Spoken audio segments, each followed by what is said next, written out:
Assalamualaikum warahmatullahi wabarakatuh. Perkenalkan, nama saya Fauzia dari kelompok 14 yang beranggotakan saya sendiri dan teman saya Aslina Munawaroh. Di sini kami ingin memaparkan makalah kami yang berjudul Pembiayaan Jangka Pendek.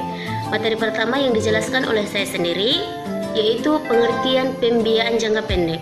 Pembiayaan jangka pendek adalah dana yang dibutuhkan untuk mendirikan, menjalankan atau melakukan sesuatu dengan pembayaran jangka waktu pendek. Biasanya jangka waktu pembiayaan jangka pendek hanya mencapai 1 tahun.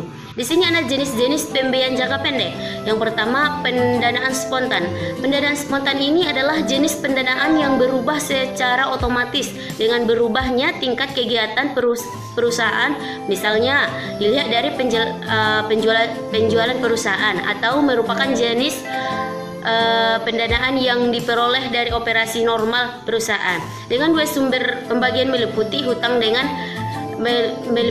dagang dan kewajiban yang masih harus dibayar, atau hutang akibat jasa yang diterima dan pembayarannya belum dilakukan. Nah, yang kedua ada pendanaan tidak spontan. Pendanaan tidak spontan ini adalah jenis pendanaan yang tidak berubah secara otomatis dengan berubahnya tingkat kegiatan perusahaan. Contoh, ada utang yang diperoleh dari bank. Jenis pendanaan ini memiliki karakter bahwa untuk memperoleh menambah maupun mengurangi dana, perusahaan membutuhkan waktu untuk negosiasi atau berunding secara formal.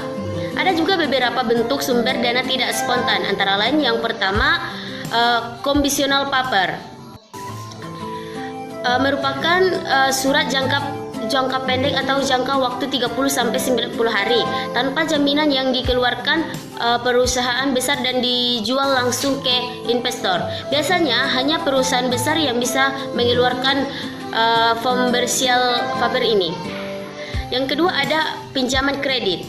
Pinjaman kredit ini berasal dari lembaga keuangan non-bank. Pinjaman dari bank ada dua jenis, yaitu ada kredit transaksi dan kredit lini. Nah, yang ketiga ini ada factoring atau anjak piutang, berarti menjual piutang dagang. Dari segi perusahaan yang mempunyai piutang, factoring mempunyai manfaat karena perusahaan tidak perlu menunggu sampai piutang jatuh tempo untuk memperoleh kas. Dan yang keempat, menjaminkan piutang. Alternatif lain dari menjual piutang adalah menggunakan piutang sebagai jaminan untuk memperoleh pinjaman. Yang kelima, menjaminkan barang dagang atau persediaan. Perusahaan bisa menjaminkan barang dagang untuk memperoleh pinjaman.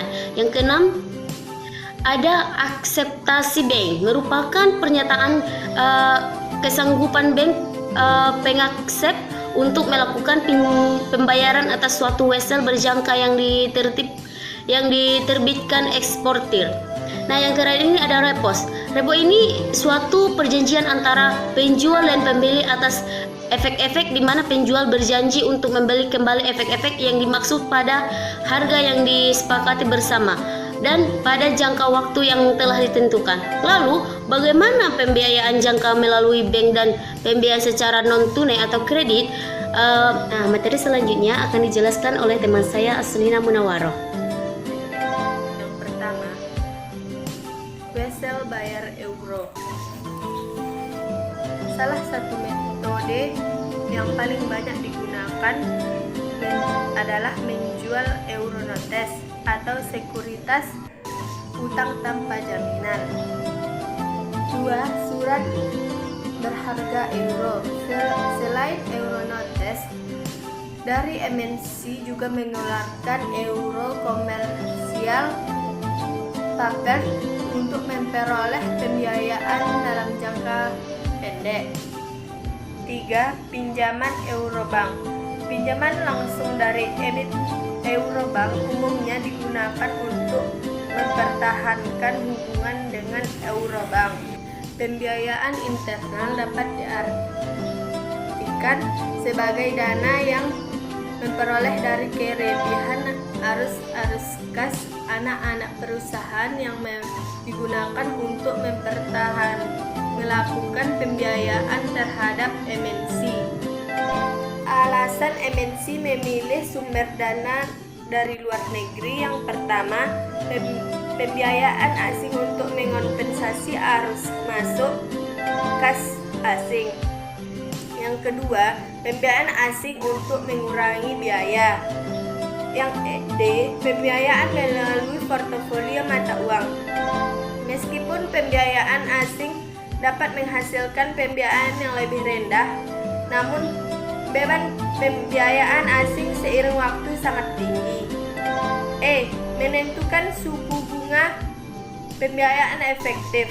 Suku bunga pembiayaan asing yang efektif negatif menyiratkan bahwa jumlah dolar yang dikeluarkan untuk melunasi kredit secara total ternyata lebih rendah daripada jumlah dolar yang dipinjam. Sekian penjelasan saya. Assalamualaikum warahmatullahi wabarakatuh.